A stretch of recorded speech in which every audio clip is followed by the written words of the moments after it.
Another episode of the Dope Student Podcast.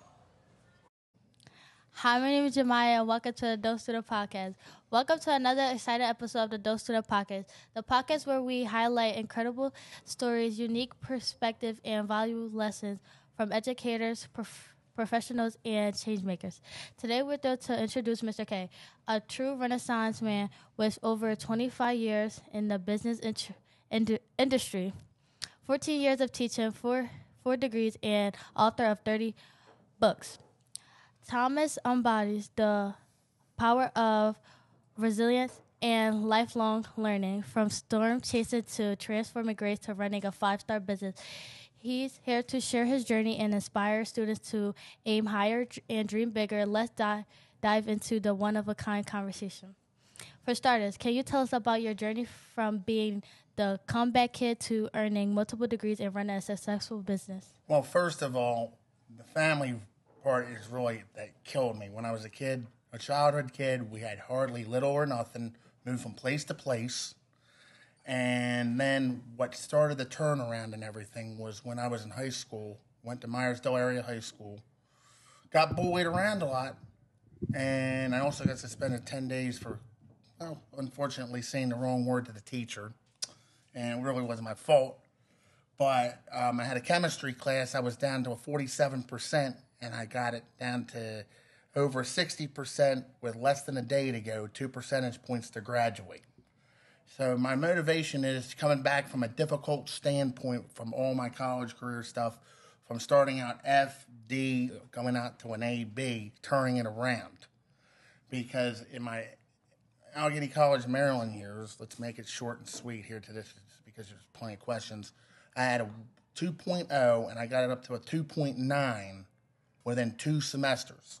And I was able to graduate with that degree, to turn myself around with that. And then I went for extra degrees and then put myself in that event field. So basically the point is never give up. You know, you're down by 3 touchdowns in the fourth quarter. Never give up. Excel yourself. You've written 30 books. What inspired you to become an author, and what themes do you explore in your writing? Okay, so here's what we're going to do, quick, straight to the point. The master degree programs have a lot of thorough writing, including newspaper articles, getting into arguments with police, mayors, and stuff like that. Letter to the editors, led to the books combining into projects.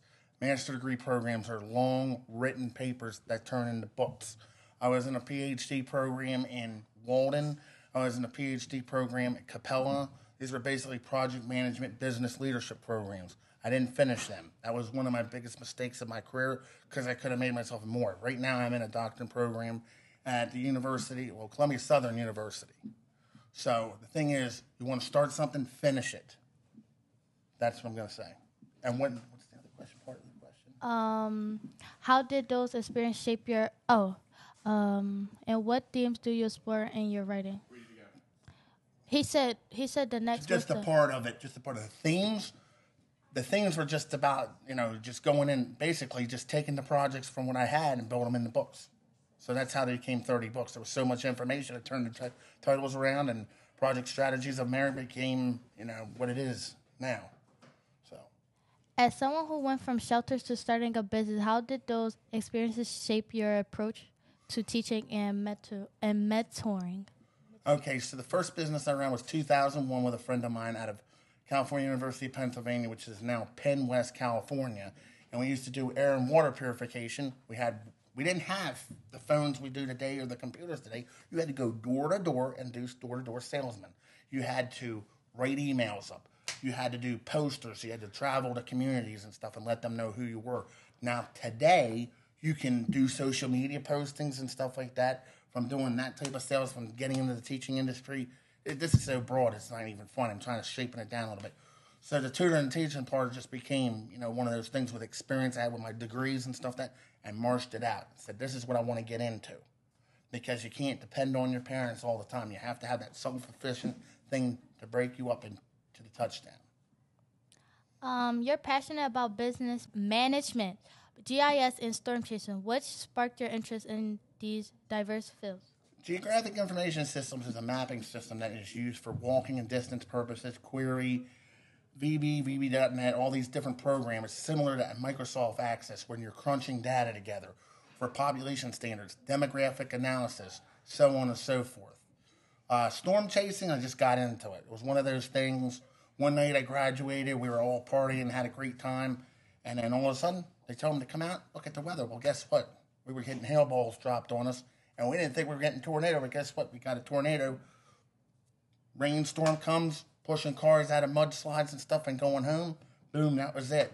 Then 2 days later, walk uptown, didn't have a car yet, and another person observed another set of tornadoes, and it was supposed to hit Myersdale, but it hit off a mountain, went to Salisbury, Pennsylvania, and you can look it up in the Daily American or the Tribune Democrat. Back in 1998, there was 2 tornadoes that hit with Governor Tom Ridge coming in from May 31st, graduation night, Myersdale, Pennsylvania, to June 2nd. So that's basically what motivated me getting that stuff from day one. What's the story behind your transition from struggling academically to becoming a 4.0 doctoral student? So the thing is, you have to, let me tell you everybody, I see it in the classroom all the time. You got to give it your go. You cannot give up. Trust me, the school that I was at totally was not good. I could say worse, but I'm not going to. And going from that school, being from worst to first mentality, that's why I have a kind of in-your-face, rubbing-in-your-face routine, because people, you got to prove them wrong. Because, like, for instance, I have a teaching certification, but I run a 5-star business. You can look it up online. Not one complaint, all different subjects. I just did a DBA, help out with an access management project just the other day, and then GED, somebody, an 83-year-old trying to come out of nowhere and get their GED. So we do it all. You mentioned that GPA and attitude are crucial for students. Why are these qualities so important for success? Because attitude is commitment, professionalism. It's like coming to the job, dealing with the kids of today than 20 years ago. When I was a kid, I was a troublemaker. I'd love to give teachers heck. I did. But I learned from it, and I see how Philadelphia is with its school and students and stuff like that. This is 10 times rockier than what it usually is in Western Pennsylvania, for sure.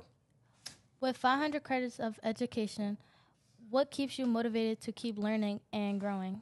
Because of the updated technology. Some of you kids just totally rule when it comes to this technology stuff and know it better than me. I know the old style stuff, but it's like, wow, really? I can do this? So yeah, open-mindedness to other people. Kids know a lot more than adults about certain stuff, like adults with their experience know other stuff about that as well. How has your experience as a teacher taught you the importance of listening to and learning from students? So sometimes people see the facial expression break it up all, like that. Like, I'm a big guy, I'm an intimidated factor. So the thing is that what I've kind of learned from coming here is being more cool, calm, and collective and speaking my mind when it's necessary, but also knowing when to keep my big mouth shut. What advice would you give to students who are struggling academically or unsure of their career path? You're not going to be sure of your career path at 13, 14, 15. You're going to be when you're 17, 18, maybe 19. But also you have what's called the college career shortcut, where you can take college credits at, 10th grade now? Something like that, 9th or 10th grade, which I didn't have a chance doing, or anybody else didn't have a chance doing. So the thing is, be positive of yourself, get support and help for what you need, and all that stuff. Can you share one of your most memorable moments while storm chasing and what you learned from it? I'm going to tell you what. May 31st, 2013 was probably the worst day in history. El Reno tornado in Oklahoma, where these storm chasers misjudged the storm. The tornado was an EF5 and tossed them all into pieces, basically. Wasn't there at the scene at that time, but doing Hurricane Isabel, Hurricane Fran, being involved with Blizzard of '93 as a kid. All these different storms that started and interested in me and stuff like that, and saving people's lives.